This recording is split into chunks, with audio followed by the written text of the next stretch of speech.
The end is near. I can see the snail. He's approaching. He wants my soul. What the snail wants, the snail gets. I'll never be free now. Anyway, now that we've established that there's absolutely no saving me, I want to let you know that this week I played War Thunder on stream for the first time ever, and I did it because I had only one goal in mind. And my goal was to try to find the best tier 1 reserve tanks in the country that they belong to. The main point of this video is to find a way to give you the best chances that you could possibly have as a beginner, even though you most likely don't know what the heck you're doing. Which is exactly my situation. I don't know what the heck I'm doing. Or maybe you just want to remember what it was like to be new to the game and still have hope and joy in your heart before the snail stole it away. Now, before I get into it, I want to make a few disclaimers. Number one is that this video is purely based off my opinions and impressions as a battle rating 1 beginner that's generally terrible at all and every game that's ever existed. So essentially, it's a detailed chronicle of my War Thunder adventure and not much more. But if you're only interested in hearing about what I had to say in regards to one specific country, I did timestamp this video, so just look for the name of the country at the bottom. Feel free to do that. Okay, so now that that's out of the way, my stream opened up with me playing the USA first and foremost. I tried to keep things fair by giving each tank 2 tries for each country, which was important because once again, I'm terrible at the game and my own terribleness could have skewed things too far if I only tried them once. I mean, I'd go into some games and be eliminated almost instantly, you know? And guess what? This is exactly what happened when I began by playing the USA. And I mean, to be a little bit fair, I was getting warmed up. I mean, I haven't played this game for a very long time, and I forgot a lot of the basics from when my viewers taught me everything over a year ago. But I did remember most of the time that I had to make sure I wasn't taking in too much ammo or I would go kaboom. I don't know if it did me any good to not take in that much ammo, but still, at least I remembered something, you know? Overall, my first try with the USA was a failure, but that was understandable because I didn't remember what the heck I was doing. The second time around, however, I actually got 2 eliminations back to back in a single game of realistic battle,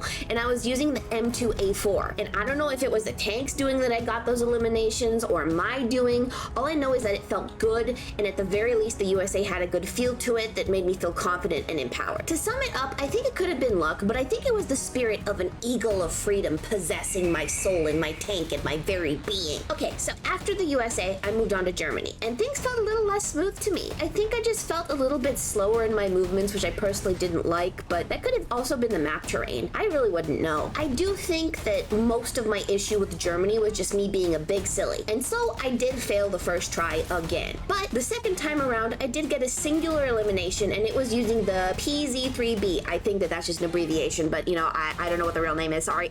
And I think the only reason why is because a kind viewer guided me through the art of flanking, and I think I got lucky by having a good angle. But you know, flanking doesn't really matter much when you have 2 tanks rolling towards you at the very same time. I really still don't know what to do about that, but I don't think any kind of tank would have made a difference there. I think that it just shouldn't have happened in the first place, but I wasn't smart enough to do that, so oopsie. In summary, it was pretty good, but it didn't particularly stand out to me for some reason. I don't know why. Next up was the USSR, and it was even more confusing because it spawned me into the map that I hate the most, which is full of grassy hills and pits. And speaking of pits, the last time I was on this map, I got stuck in one for a ridiculous amount of time, and I never was able to get out, so I'm a little traumatized to say the least. Thankfully though, I managed to get 2 kills, one on my first try and one on my second try, using both the T26 and the BT5. But I think that I only got these kills because my opponents seemed like super duper disoriented. It felt like they were letting me win and something didn't feel right, you know? My best theory is that Russian intimidation tactics were at play here, and they feared me. I made them freeze up like a deer caught in the headlights. And honestly, I need that buff more than anything because I'm useless, so I'll take it. Overall, the USSR felt kind of powerful and menacing, but I felt kind of big and slow as the USSR at the same time, which is kind of expected because that's what happens when you're that fearsome and that notorious, you know? Next up was Great Britain, which I don't have much footage on because it started lagging for some reason. I don't know why,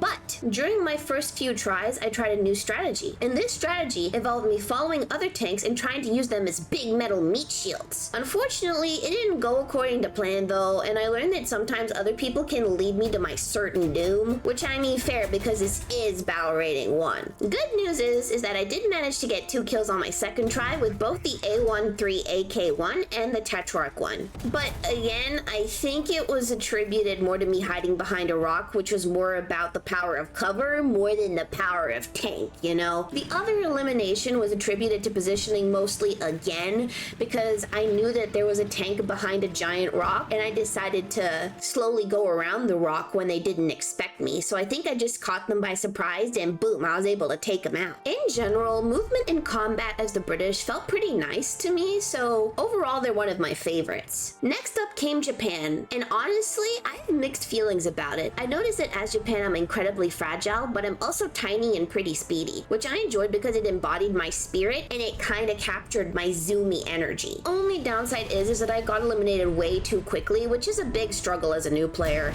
I already get eliminated quickly without being super squishy, so you add on the fact that I'm super squishy and it's just way too quick. That being said, I did manage to get a kill with a Ken Ni tank, likely due to Japan working kinda well with my eternal panic, nervousness, and impulsiveness, you know? Plus, being small means I can hide a lot easier. My consensus on Japan was that it feels kinda good if you're in the mood to live fast and die young, you know? Now, here was the big thing about China. My very first battle, I got eliminated within a few minutes with both tanks, and that was because there was a freaking spawn camper. I'd load in and he'd just take me out, and I feel like I would have been able to survive that just a little bit better if the China tanks weren't so squishy. I didn't manage to get a single kill, even the second time around, because I'd be eliminated within one hit each and every time. Again, it's probably my fault. It's always my fault. But me and China just sorta didn't seem to mesh. The spawn camper didn't help. If you're watching this and you spawn camp, I don't like you. You got in the way of my science, and you also got in the way of China being liked. Overall, it felt kind of speedy, but I think I prefer Japan a little more for some reason. I don't know. From then on, I moved on to Italy, and I realized I made a huge mistake because I didn't play reserve tanks at all. Not even once. This meant that I was shoved into a Battle Rating 2 lobby, and I can't believe that I missed that and then my viewers missed that. I mean, they should have told me. Why didn't they freaking tell me? A really weird thing happened to me in my first match that threw me off. I guess an enemy tank shoved me into a wall and damaged me enough that I could only use my little machine gun to attack it, and then it left for a little bit thinking that I was spared, and then it returned, and then for some reason it let me hit it with my little machine gun pellets until it was taken out. I don't know what it means at all, but I think it may be how War Thunder players say hi sometimes, so hi, whoever you were. When I tried to get a kill after that, I noticed that I had a problem with bullet velocity. I'm not sure if this is an Italy exclusive thing or not, but it's something I need to figure out because it made me so sad. Like, I had a shot lined up and I thought everything was going well, and then it would just, it wouldn't connect, it wouldn't work. Maybe it wasn't my aim or the bullets in general weren't working for whatever reason, but you should let me know what's up with that, and if it has anything to do with being in Battle Rating 2, for example. I could have looked into it more myself by playing more, but my viewers decided that it would be funny to tell me to hold J, and then my tank blew up while I was in my final Italy tank. It wasn't very nice of them, and that's all that I'm gonna say on the topic. They said no more Italy, they couldn't communicate like adults, and they stopped it before I could finish, so I guess blame them. Anyway, as a result, the verdict for Italy is super inconclusive. Now that it was time for France, things really started descending into absolute chaos.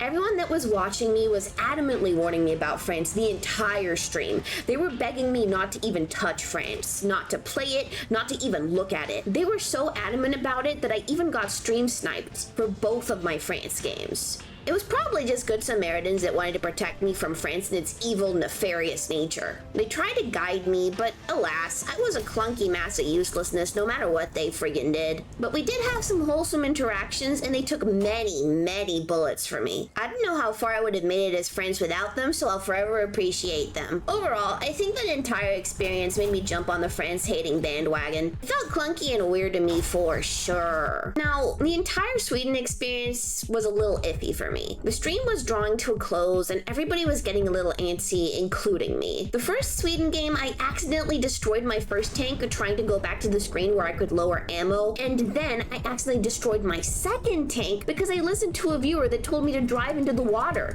but the water was too deep and so my tank drowned. My footage of that is a little laggy, I'm sorry. My viewers really need to stop tampering with my cold hard science, okay? This is serious, clearly. Now, on my second game of Sweden, I got eliminated so quickly for the silly silliest reasons that Sweden deserved one more game just to have a fair chance against all the other countries. However, when the third game came around, I got stream sniped once again, but it was the final match of the day and I felt like I was being protected and going in with a little mini tank division of my own. So I was pretty happy. One of them even wore a cute little cosmetic item, and it made me feel like that cosmetic item was a symbol of our unity as a squad, as a team. It was wholesome, and the poor things acted like bullet sponges to protect me the entire time, and I even almost got a kill solely thanks to their protection. But it just wasn't enough. Their noble sacrifice will always be remembered, but I fear that it was unfortunately in vain. The result was that I really didn't learn much about Sweden's reserve tanks, other than it felt kinda nice compared to France movement-wise. It was smooth instead of clunky, so probably had some potential compared to France. But I'm not sure what made it that way. I have no clue. It was just a feeling. With the stream drawing to an end, and with the experience of playing every country's reserve tanks under my belt, only a few conclusions could possibly be made. One is that at this level, the tank or the country you play doesn't seem to matter all that much. I mean, you gotta worry about so many other things like learning all the useful buttons and staying behind cover and dealing with annoying terrain on maps that you really don't like, or even bullet and movement semantics. All that stuff impacted me a whole lot more than what tank I was using. That being said, although the Japan approach was loads of fun and really spoke to my heart, I think I liked the advantage of the intimidating aura of the USSR and the USA the best. Even if the USSR was a little clunky movement-wise, it still had a lot of perks. Great Britain is also an honorable mention, but they kinda lack aura, so I deduct points for that, even if it isn't fair. In summary, I'm sticking to my guns when I say that I think regardless of the tank or country that I played, what matters most in War Thunder Battle Rating 1 is the friends you gained along the way, and the fun you had trying to learn what in the world is going on,